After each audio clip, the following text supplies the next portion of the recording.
which in its first year will cost you, the taxpayers, an additional $1 million. That's just the first year, and that's also not including the 18 new firefighters that 4 commissioners approved about a month ago. I wasn't one of them. The agenda also includes a proposal for moving the fairgrounds. And the proposal is using land, 107 acres that's just east of Indiantown. It's outside the urban service boundary. It's on land that the county owns. You taxpayers paid for it. It was part of the C-44 project. And somebody will remember the details of this better than I. We used sent sales tax in order to buy our share of the C-44 property, and the language in the referendum required that we could only use up to $10 million per project. But our then county attorney, Steve Fry, did a very creative interpretation of that law and said that it was, well, this parcel is in 2 parcels, so we can spend twice as much. So we ended up spending either $17 million or $27 million of Martin County money in order to purchase that property.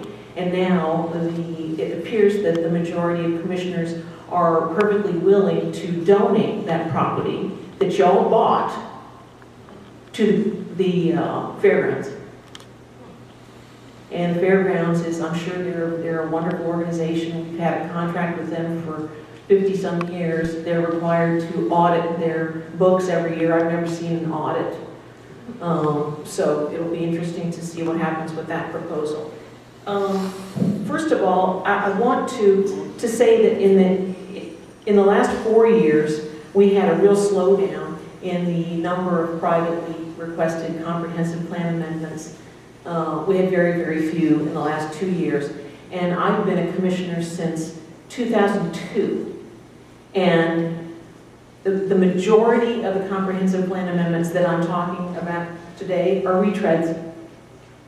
One of them has been to the board 13 times, trying to bump up their land use, trying to make an old Studebaker into a Cadillac.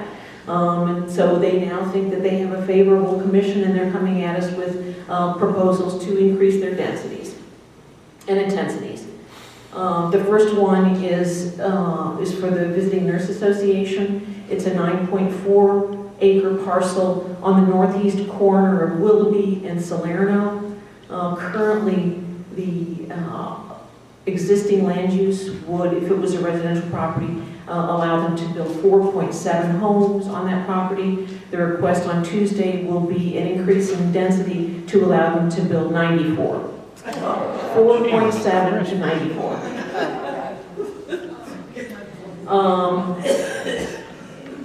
And they want to put a kind of a commercial use on the property. Our staff did a 15-year commercial and industrial acreage analysis. There currently is a surplus of 671 acres of commercial land in Martin County, 9 acres of vacant limited commercial, and 51 acres of vacant commercial office residential in the area of this amendment is within a half a mile of this amendment. Most everything around this is vacant. So it will be interesting to see how the commission votes. The next one is Cove Salerno Partners. It's a 47-acre parcel east of Canner Highway between Cove and Salerno Road. Currently, under the existing land use, 94 homes can be built there.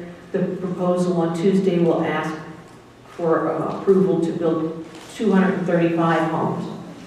So 94 to 235.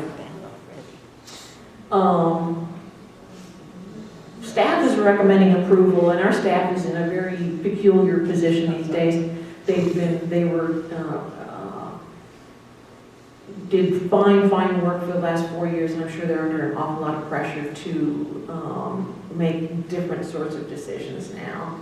I wish that I had the aerial map. This parcel, it's a big parcel, and it is full of wetlands, at least a third, between a third and a half. It's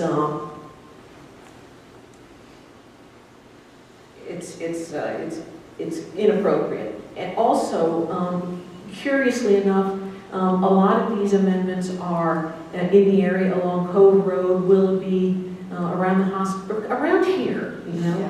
And for the first time since I've been on the commission, there's a school board representative liaison at the opining at the meetings and also to staff saying that our schools don't have any capacity.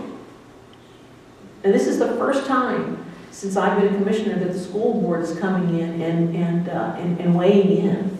So I hope that commissioners pay attention, because otherwise, if they don't, then you are going to be asked to spend a whole lot of money to build new schools. This is an interesting one. It's 2.92 acres. It's the Circle K on the corner of Cove and US 1. One of the busiest intersections in town. One of the ugliest intersections in town.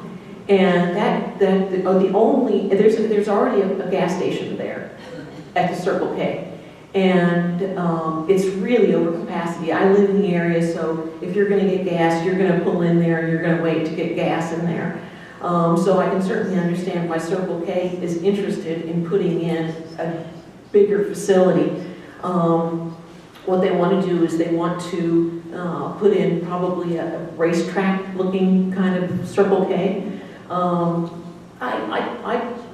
I can see both sides of this one. I can see the need, and it's already an existing use. This one is Cove Royal, 97-acre parcel south of Cove Road around Alt Avenue. And staff is recommending approval. And there's also currently a PUD under site review for 119 single-family homes.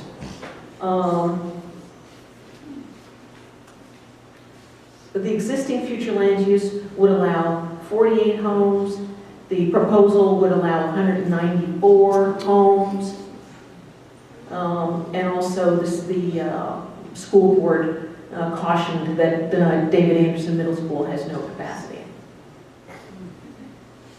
There's a development that's across the street called Legacy Cove. I remember when it was under construction, when they were dewatering in order to create their stormwater ponds, it flooded like crazy there. And the only reason that we didn't have a permanent problem was because there was this 97-acre vacant parcel across the street that was absorbing all the water that was flowing off with the dewatering of Legacy Cove. Here's another one for 25-acre parcel on the east side of Willoughby, across from Pinewood Elementary. The current future land use would allow 9.5 homes, maybe 10 homes, and the proposal is for 200 homes. School board is once again saying, hey, look, we don't have capacity in our elementary schools or our high schools on this one.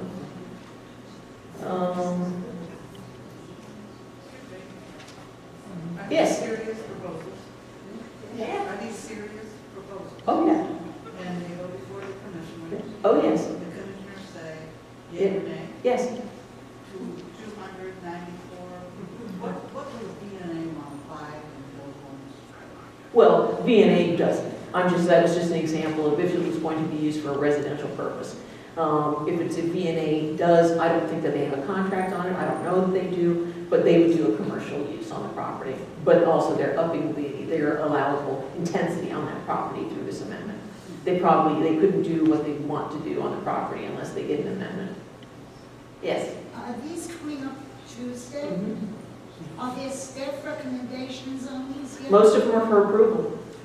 Staff recommended approval of these. No. Folks, speak up. You got on Tuesday. Yeah, and LPA was very judicious about them. They had ties, and they had denials, and they had recommendations. for down land using them. So the LPA was very independent in their votes. They didn't follow staff recommendations.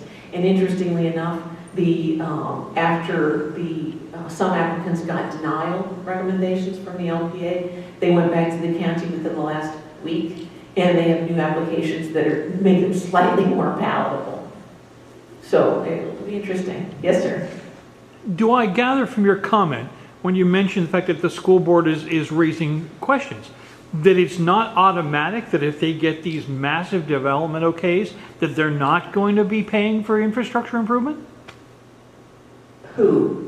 The people who want to do these massive developments? I don't think that necessarily think they're going to be paying for the infrastructure improvements. For example, Cove Road, there are an awful lot of these proposals that are on Cove Road, and in the good old days, they would have paid impact fees in order to create additional capacity where capacity is necessary. In this case, there are proposals for the state and for Martin County to be paying for that additional capacity on Cove Road. There are plans to 4-lane Cove Road. And I have been screaming at the top of my lungs for 10 years saying, you know, why? You are forcing Cove Road into becoming Indiantown Road in Palm Beach County or Okeechobee Boulevard in Palm Beach County, and neither one of them are appropriate. Maggie? If they 4-lane Cove Road, won't they destroy the new special K? And the Walgreens parking lot. The Circle K's expansion. Yeah. Yeah, they will. That's why they do planning. So there's no impact fees then? Well, we do have impact fees. We haven't updated them in a while, and we certainly won't. Well, we have Commissioner Campy and Commissioner Smith would like to do away with the impact fees, For God's sake. and so they only need one more vote. Yes. With all these homes being built all over the place, when are you going to widen Route 1 to 10 lanes? Et cetera, et cetera, et cetera. Bridge Road, you name it. Tanner Highway is being widened, but it has to be widened even further, so forth. I don't know what the plans are for US 1, for widening US 1, but you can certainly see what's happening on Cannon right now. You know, where the writing is on the wall. Those of us who were part of that planning tried to get it to meander a bit, to slow things down, because one of the problems with Cannon is that the speed limit's too high. And so if you meander a bit and reduce the speed limit, and you can also reduce some of the impacts and put some nice landscaping, and instead of making it, we've got noise walls, for crying out loud. When you think of Martin County, the last thing you think of is that this is a place where noise walls are appropriate, but we have them. Yes, Bob? Yeah, since we're talking about housing, I am going to bring up something that I always bring up. This is one of the few places that I've ever been in, and certainly one of the few places in Florida, where we have no public housing for poor people, for the elderly, for veterans, and I just wonder if somebody on the commission would make some type of initiative, because it's shameful that in the wealthiest county in Florida, we have no public housing for poor people.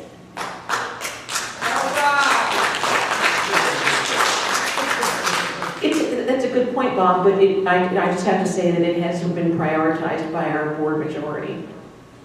Which is not to say that it won't be, but you need 3 votes to prioritize it. Yes? Sarah, could we go back and visit the impact fee issue that you brought up?